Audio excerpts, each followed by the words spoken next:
So this is the F900R. This is your midweight BMW naked bike. It's amazing.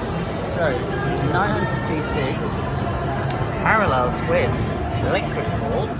Some changes here as well.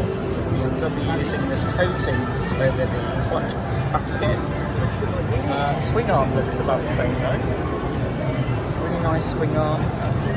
BMW have done their best to keep this as tidy as possible. BMW Motorsport colours, so it really stands out. It's really good. Grab those up front. Gold forks. Comfortable seat. Then TFT on the front.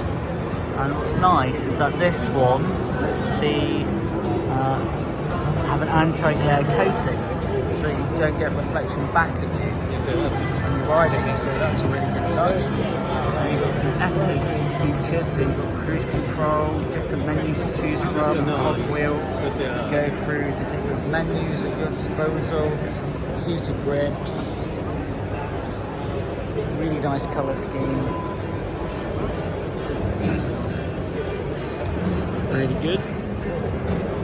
Pavilion. Quick shifter. Standard. LED lights. Up front. And yeah.